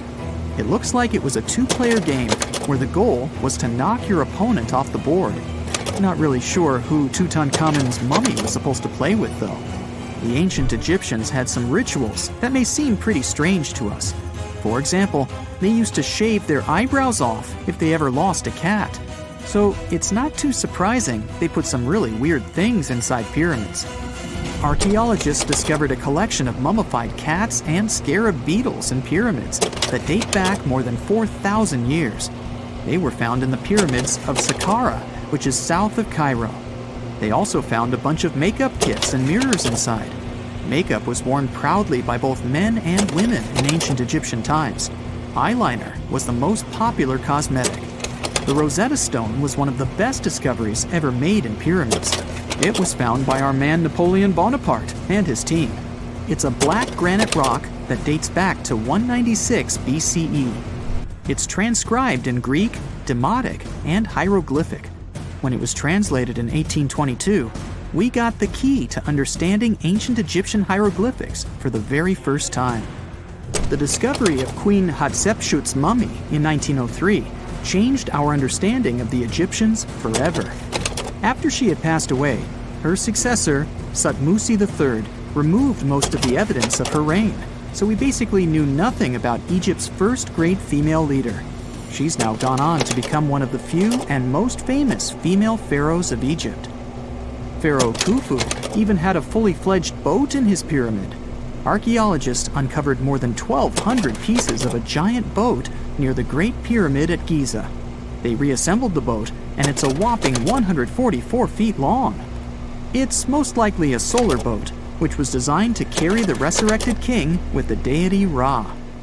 Fun fact, the Pyramid of Giza is the last remaining of the 7 wonders of the ancient world. The other 6 are the Hanging Gardens, the Colossus, the Temple of Artemis, the Mausoleum, the Lighthouse, and the Statue of Zeus. This pyramid was also the world's tallest man-made structure for 3,800 years, and it's the biggest pyramid in Egypt. It took a staggering 2.3 million blocks of limestone, and some weighed as much as 80 tons. It took an incredible 100,000 laborers and a whopping 23 years to build. Its original height was a mega 480 feet. In 2017, archaeologists discovered something weird about Egypt's Great Pyramid. There's a hidden void that's at least 100 feet long, and no one really knows why it's there or what's actually inside it. The weird void is the first inner structure discovered within the 4,500-year-old pyramid since the 1800s. Scientists used cosmic rays to detect the massive hole, but are still no closer today to finding out what's inside. The ancient Egyptians took a lot of care building the pyramids, and everything was strategically placed and structurally sound, so it's super unlikely that this hole is due to blocks falling over time.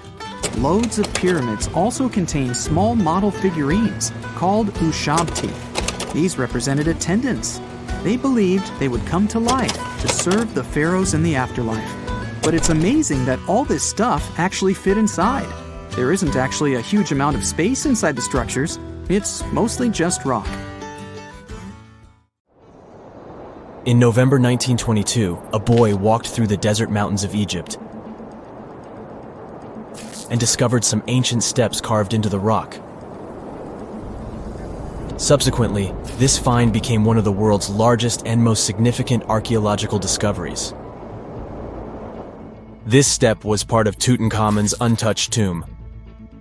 Archaeologists found about 5,000 ancient objects, including jewelry, fabrics, painted vases, and funeral masks. You've probably seen one of them. It has become one of the most recognizable attributes of ancient Egypt. More than 100 years have passed since then, And now, humanity has finally become close to another large-scale discovery, the tomb of Cleopatra. This queen was the last active ruler of the Ptolemaic Kingdom of Egypt, who sat on the throne from 51 to 30 BCE. There are many ancient records about Cleopatra, her reign, and her unusual personality, but until now, no one has discovered the secrets about her passing away in the burial place. So, one archaeologist, Dr. Kathleen Martinez, has been studying ancient records and temples around Alexandria for decades and concluded that the tomb of the queen should be located under the ancient city of Taposiris Magna, founded in 280 BCE. It was a big city on the northern coast of Egypt where tens of thousands of people were engaged in trade and industry, and it seems that Dr. Martinez's guesses turned out to be correct. She and a group of archaeologists have discovered a secret underground tunnel near Alexandria with a length of about 0.8 miles. It was cut into the rock under Taposiris Magna's temple. During further excavations, they found many things that indicate Cleopatra's tomb lies in the tunnel's depths. It's also possible that she is buried there together with the Roman commander, Mark Antony. According to ancient records, Cleopatra and Mark Antony loved each other and together opposed the Roman Senate, which declared Antony a traitor. The fact that natural disasters have occurred on the territory of Taposiris Magna for thousands of years can complicate the excavations. Earthquakes and floods destroyed the city and possibly flooded its underground tunnels. But archaeologists hope the ancient tomb remains untouched, and that it hides many treasures and records about the royal life of ancient Egypt during the reign of the last dynasty. There's a chance that excavations will go underwater and in the mud. This will require much time and funding, but archaeologists are sure it's worth it. Anyway, it's too early to say that Cleopatra is really buried there, but scientists have found many things in the tunnel that confirm this, including clay pots, dozens of coins with the image of Cleopatra and Alexander the Great, as well as a bust with the image of the Egyptian queen. Cleopatra is still one of the most popular personalities in Egypt, on an equal footing with Ramesses III and Tutankhamun. She inspired many films, paintings, and books, but what made her so popular? She became famous for her inconsistency. She was a beautiful, intelligent ruler who pulled Egypt out of the crisis and made it a prosperous power. Medieval Arabic texts say she knew chemistry, mathematics, and philosophy, and may have written several scientific books. She knew several languages and had excellent diplomatic skills. At the same time, there are many legends that she was a femme fatale who drove many men crazy. However, there's no evidence that her beauty was incomparable. The image of a stunning model was created by Hollywood when it made several films where famous actresses performed the role of Cleopatra. And the Roman Emperor Octavian, the adopted son of Julius Caesar, specially created the image of Cleopatra as an insidious seductress because he was her enemy. Even though she was born in Egypt, Cleopatra wasn't an Egyptian. Her ancestors were Greeks, among whom was one of the generals of Alexander the Great. However, the people of Egypt loved her. She learned the language and was very sensitive to the traditions of this country. She knew the history, mentality, and customs of ancient Egypt well. She raised the level of its economy and strengthened its status as a world power. Much of this was made possible thanks to her cunning and impressiveness. She loved theatrical performances and lavish celebrations. She knew how to surprise people and put on a show. But behind the exterior image of a luxury lover was an intelligent and calculating ruler. Ancient Egypt was a rich, luxurious country, and Cleopatra did everything to increase its wealth and strengthen its position in the international arena. For example, she was once in conflict with her brother Ptolemy XIII Odd. The queen knew that she wouldn't be able to resist him, so she decided to attract Julius Caesar to their side. The Roman emperor arrived in Alexandria, where Cleopatra wanted to meet him, but Ptolemy knew about her plans and was about to prevent her from coming to Caesar. Then, instead of a rich and noisy arrival, Cleopatra decided to make her visit inconspicuous. She wrapped herself in a carpet or linen bag the emperor's servants carried into Caesar's private chambers. Cleopatra emerged from the carpet and impressed the Roman emperor with her beauty and determination. As a result, they fell in love with each other and became close allies. After some time, she impressed another influential Roman for diplomatic purposes. She arrived to meet Mark Antony on a golden barge with purple sails and silver oars. Cleopatra was dressed in the image of Aphrodite and sat under a magnificent canopy. Her servants dressed like cupids and were blowing her fan and burning incense. But Cleopatra created such a show for a reason. She knew that Antony revered Greek mythology and considered himself the embodiment of Dionysus. As a result, he was so impressed with this woman that he ended up marrying her. Cleopatra defended her crown, strengthened her alliance with Rome, and bore Antony 3 children. In Egypt, they threw big parties and enjoyed wealth with power. However, the relationship of a high-ranking official with the Egyptian queen caused a scandal in Rome. Octavian was Antony's primary opponent in the struggle for power, so he exploited the situation to darken the competitor's reputation. He used propaganda to make Cleopatra an insidious seductress in the eyes of Roman citizens. He accused Antony of succumbing to her charms. The Roman Senate supported Octavian and declared Cleopatra an enemy. In 33 BCE, this conflict reached a high point when Antony's navy clashed with Octavian's fleet. The latter won and forced his enemy to flee to Egypt with Cleopatra. According to some records, they took refuge near Alexandria. Pursued by the Romans, they hid in one of Cleopatra's palaces and met their end. Some legends say that Cleopatra was an expert in poisons. She provoked a venomous snake, a viper or an Egyptian cobra, to bite her. Also, according to another legend, she pricked herself with a poisonous needle. There's a theory that Cleopatra always carried an ampule with poison inside her hairbrush. And when she was cornered, she soaked the needle with this poison and pricked herself. None of this can be said for sure. Scientists are still trying to find out the truth. Perhaps when they reach Cleopatra's tomb, the world will get more answers about her tragic fate. She is considered the last ruler of Egypt. After her passing, Octavian plundered her palaces and temples and returned to Rome, where he became the main emperor.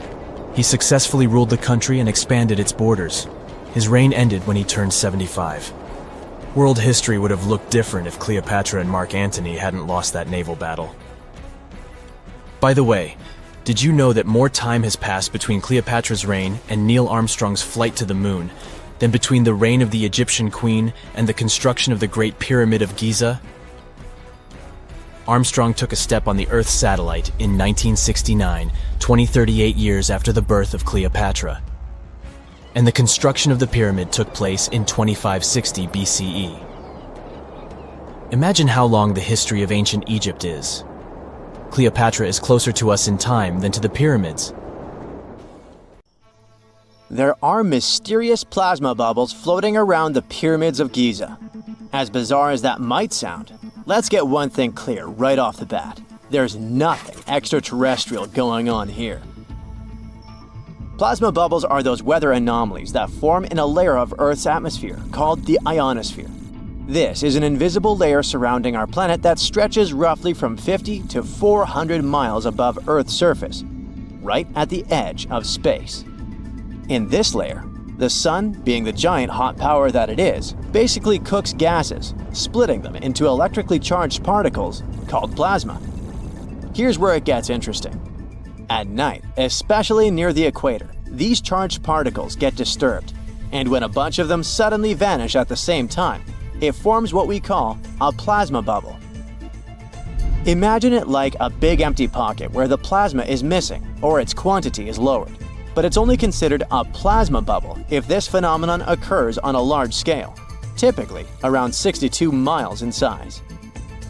If you're already packing your suitcase for Egypt and have put binoculars to look at the tips of the pyramids, I'm sorry to say that we can't see these plasma bubbles with the unaided eye. It's all happening way above our heads, completely invisible to us. Scientists need to use special equipment, like the Latitude Long Range Ionosphere Radar, or LARID, to detect these bubbles.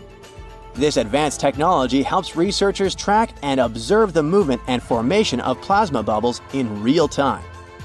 This formation, by the way, can be triggered by solar storms. That brings us to November 2023, when an impressive solar storm occurred. On a scale from 1 to 5, this one was classified as a G3, which is considered a strong event. Solar storms occur when sunspots are basically cooler, darker areas on the sun's surface, release bursts of energy into space. These flares triggered several geomagnetic storms on Earth. While this might sound like doomsday stuff, it didn't disrupt our daily lives too much. In fact, it was great news for skywatchers, since the solar storm created stunning auroras, with the northern lights visible as far south as Greece and Turkey.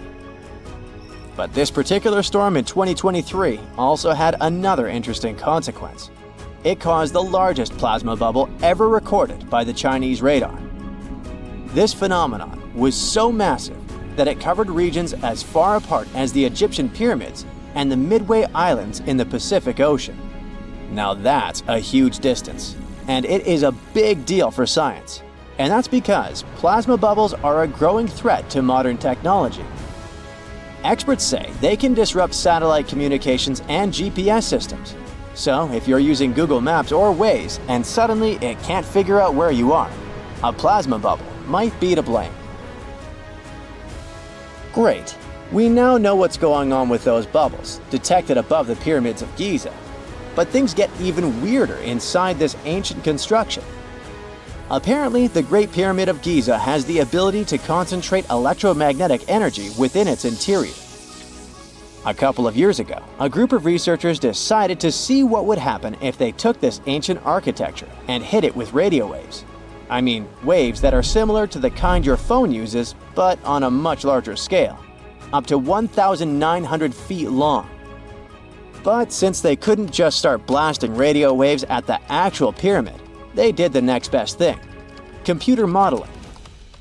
Using these simulations, the researchers discovered something incredible. The Great Pyramid can actually concentrate electromagnetic energy within its internal chambers, as well as underneath its base, where an unfinished chamber is located. By concentrate, I mean something like trap it. For example, when you shout into a cave, you hear your voice echo back, right? The sound waves don't just disappear, they bounce around and get focused. Similarly, when radio waves hit the pyramid, they don't just pass through or around it. Instead, they get absorbed, bounce around, and focus inside and underneath the pyramid. Our list of mysterious phenomena surrounding the Egyptian pyramids doesn't end there. Inside the pyramid, there's a long, narrow passage that leads to what's known as the King's Chamber. This room sits at the center of the pyramid, and it's believed to have been the final resting place of Pharaoh Khufu, the ancient Egyptian leader who commissioned the entire thing over 4,000 years ago. When visitors step into the King's Chamber, two things normally strike them: the room's incredible acoustics and its heavy, imposing structure, which is entirely lined with red granite. Recently, scientists have started to connect these two facts. Some researchers now believe that the King's Chamber might be able to catch or pick up sound energy generated from other parts of the pyramid. In other words, this room might have been designed to amplify sound in a way that no other chamber in the pyramid can. To test this theory, researchers conducted an experiment where they sang in the Queen's Chamber, which is located directly below the King's Chamber. Here's where it gets wild. The music couldn't be heard in the lower underground rooms of the pyramid, but it sounded loud and clear in the King's Chamber. One possible explanation for this is the type of stone used in the King's Chamber: pink granite. Granite is known for its piezoelectric properties, meaning it can absorb energy from its surroundings, like sound vibrations, and convert it into electrical energy. This suggests that the chamber's unique acoustics might be due to more than just the shape of the room. It could be that the granite itself plays a role in amplifying and concentrating sound waves. According to scientists, these discoveries open up a whole new field of research into the pyramid's potential. Could the ancient pyramids have somehow harnessed the energy created by sound waves, or even Earth's natural vibrations? It might sound far-fetched, but considering the granite's piezoelectric properties are well documented in modern science, it's not entirely impossible. Who knows? maybe we've only just scratched the surface of what the pyramids were truly capable of. Speaking of just scratching the surface, there's even more to think about, like how the pyramids ended up in such a perfect location. It seems the builders lined up the Great Pyramid with the cardinal points, meaning its sides are almost perfectly aligned with the four main directions: north, south, east, and west. There are many theories about how they did it, but one study suggests that Egyptians might have used the fall equinox to achieve this perfect alignment. During the equinox, the sun rises and sets directly in the east and west. It probably made it easier for builders to use the sun's position as a guide. By watching the sun during this time, they could make sure the pyramids were positioned just right. If we think about all these strange things about the pyramids, I mean their perfect alignment, the ability to concentrate radio waves, and the materials used in the chambers that might generate electrical energy, could the real purpose of the pyramids actually be much more complex than just being tombs? Well, Nikola Tesla thought so. It is said that the famous inventor and engineer was kind of obsessed with the Egyptian pyramids, and he wondered if they might actually be giant energy transmitters. He believed the shape and position of the pyramids could help them function as huge generators, capable of producing free, limitless energy. Some researchers agree with Tesla and believe that these massive monuments might have been designed as giant power plants. According to their theory, builders could have figured out how to move ions, those electrically charged particles in the atmosphere, by placing materials like copper, gold, and silver around the pyramids. So, it's definitely possible that the ancient Egyptians created a sustainable, renewable power source. Although this is a very interesting thought, we haven't been able to confirm this theory, and the true purpose of the pyramids remain one of humanity's biggest mysteries. The year is 1923. Two teenagers sneak out of their homes in the middle of the night in Florida City. Rumor had it that an old man was building a rock castle by himself. But every time someone tried to see what the old man was doing, he would stop working. The curious teens managed to sneak into Ed's backyard and saw something they could later describe as magic. They recalled seeing rocks moving around like helium balloons. The old man was moving up to 30 tons of stone by himself to build his castle. Even if he didn't allow anyone to see him working, he would proudly talk about it around the town. But whenever people asked how he was building a stone castle all on his own, he simply answered, "I cracked the secret of the pyramids." This story begins in Latvia, Edward Leedskalnin's home country. Edward was born in a small village on January 12, 1887. He was born in a family of stonemasons, which is probably where he learned ancient techniques of building. However, he grew up as a sickly boy, which meant he could never carry much weight or undergo heavy physical activity. At the age of 26, an unfortunate turn of events determined Ed's fate. The love of his life broke off their engagement, and heartbroken Ed decided to move to the United States. He lived in a couple of American states before finally moving to Florida, where his life's adventure started. Ed spent years searching for the right spot of land to build his dream house. He always rejected good farmland. When people wondered why, he only smiled. Finally, when he bought land of his own, it was deemed terrible by his close friends. The soil was bedrock. He could neither plow nor farm it, but it seemed perfect for what he was seeking to build. Ed's close friends would often describe him as eccentric. When asked why he wanted to build a house, he would only say, "It's for my sweet 16. Someday she's coming back." Then, he changed the topic of the conversation. It took Ed about 30 years to finish Coral Castle, and he did it all by himself.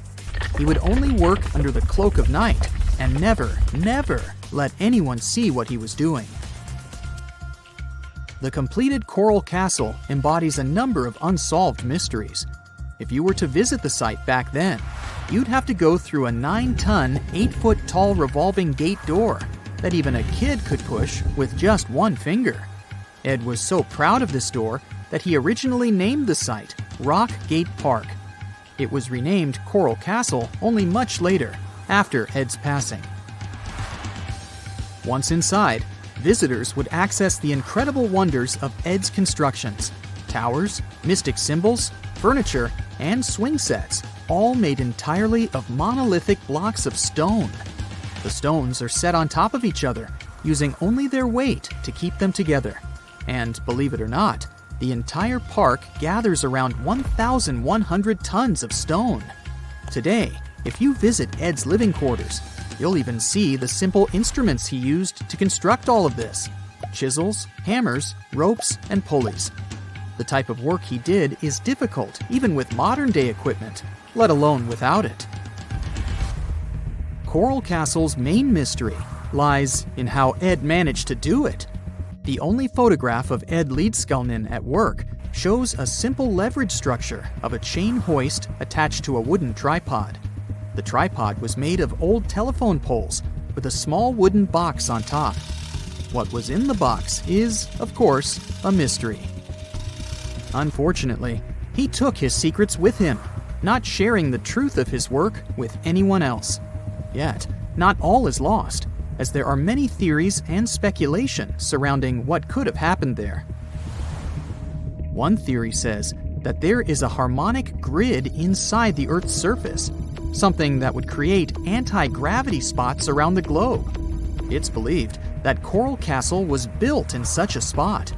This could explain why it took Ed so long to find land that pleased him. Maybe what he was looking for was a place that allowed him to experiment with anti-gravity forces. Yet, whenever Ed talked about his work, he would say he understood the laws of weight and leverage, and, sure thing, that he had cracked the secret of the pyramid builders. And what secret is that, you might ask? According to Ed himself, it has to do with magnetism. He even published a pamphlet called Magnetic Current. There, he explains that every object has magnetic particles inside of them. A person just needs to understand where they are located inside such objects. This way, objects can be lifted and moved around without much effort, just like moving something heavy underwater. Researchers say that if we assume Ed Leedskalnin and the pyramid builders used the same technique, then it would only have taken 4,700 workers to build the Great Pyramid of Giza, instead of the 20,000 to 100,000 that is currently estimated. But this story just keeps on getting more and more mysterious.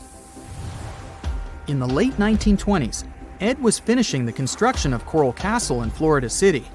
Rumors about his work had spread around town. People said Ed was hiding a stash of money somewhere in his living quarters. One night, a group of men waited until Ed was alone and broke into the castle to rob him. They couldn't find the money and, luckily, didn't harm Ed. But in the following days, he decided that it was best he moved out of that land. Of course, he took more than his toothbrush along with him. Ed decided to move the entire Coral Castle to another land, 10 kilometers away from where he had built the park. Legend says he hired a truck driver and asked him to swear secrecy about what Ed intended to do. He asked the driver to look away while Ed loaded the truck by himself, moving all of the rocks without any help. With the truck loaded, Ed and his castle moved to Homestead, Florida, where the park is located until this day. In 1986, a group of engineers from Florida University was called to try to fix the park's gate entrance, the 9-ton revolving door that Ed was so proud of. They arrived with plenty of modern-day equipment, including a 20-ton crane. When the engineers took the door down, they noticed that Ed had used a strange circular stone at the bottom of the revolving door. The engineers couldn't understand how this frisbee-sized rock could withstand 9 tons of weight without breaking into pieces. They sent the rock to the geology department at the University of Florida, but the geologists simply returned the rock, saying they couldn't find a match of this rock in their databases. They couldn't determine its origin. The engineers put the 9-ton gate back into place, trying to use other techniques. At first, it didn't work without the base rock Ed had originally used. So, They had to cut the gate rock to make it work as a revolving door once again, proving that modern-day technology couldn't replicate what Ed had done single-handedly. Fast forward to 2011, and another man claimed to have cracked the code of the pyramid builders and Ed Leedskalnin himself. Wally Wallington, a retired construction worker from Lapeer County, Michigan, has managed to build using similar techniques to those used by Ed. Wallington is known for having built his personal Stonehenge in Michigan.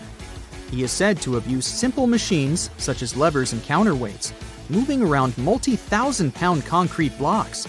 Unlike Ed, Wallington has shared his techniques with the public.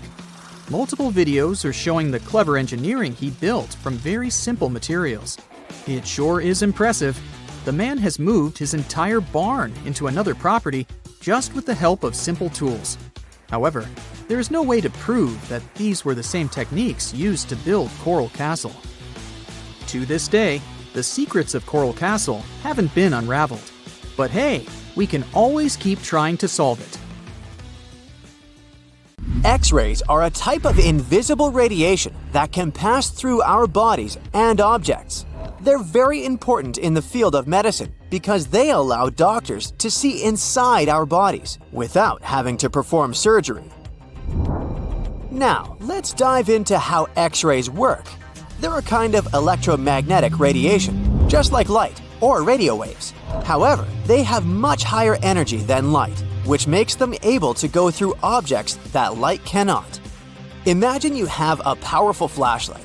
If you try to shine it through a wall, the light won't go through because the wall is too thick. But these rays have enough energy to go through walls and even our bodies. The discovery of X-rays happened by accident in the late 19th century.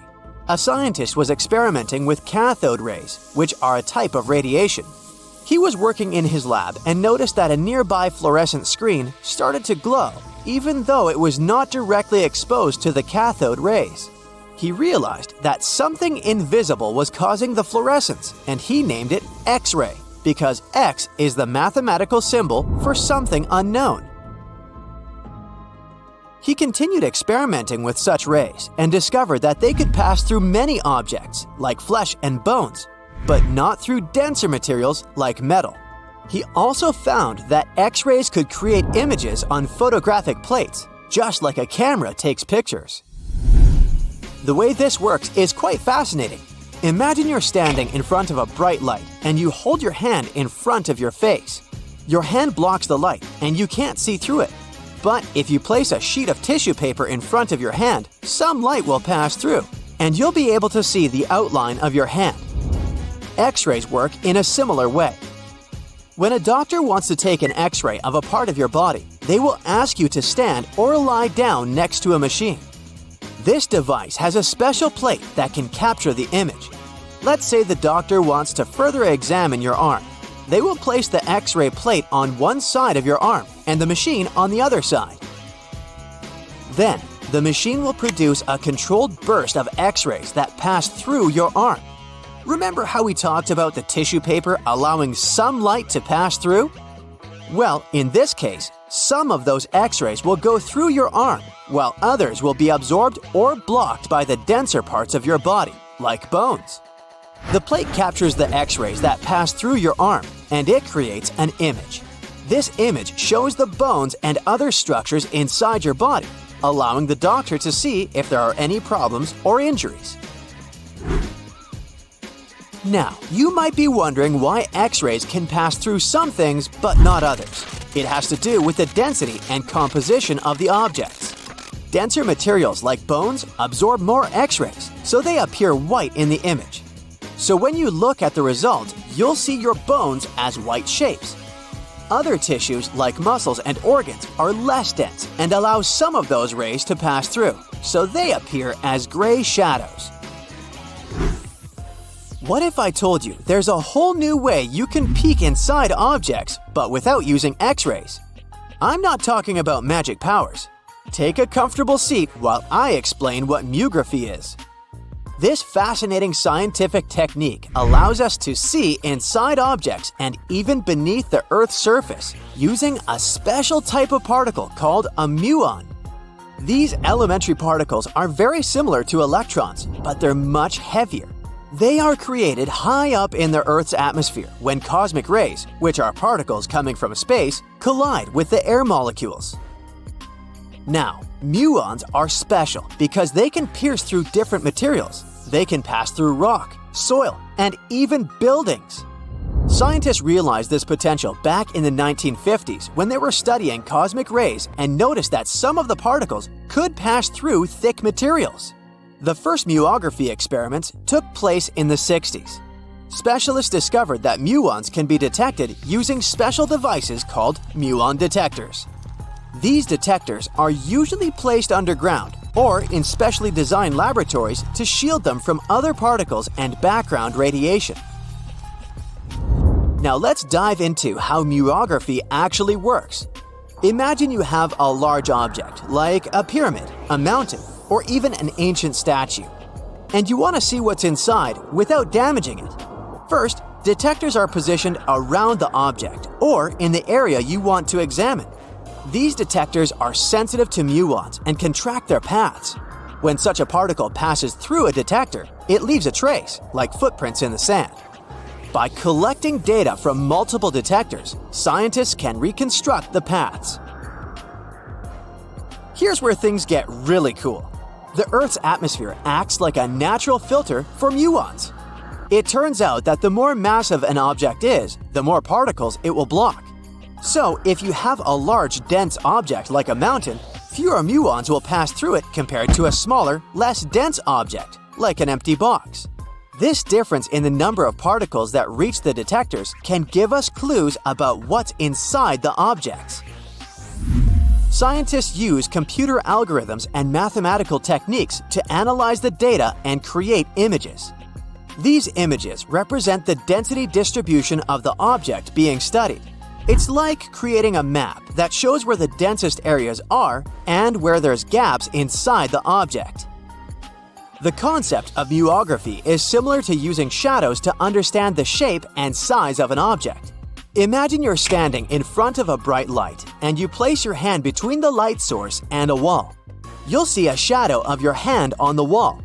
Based on the shape and size of the shadow, you can get an idea of what your hand looks like, even though you can't see it directly.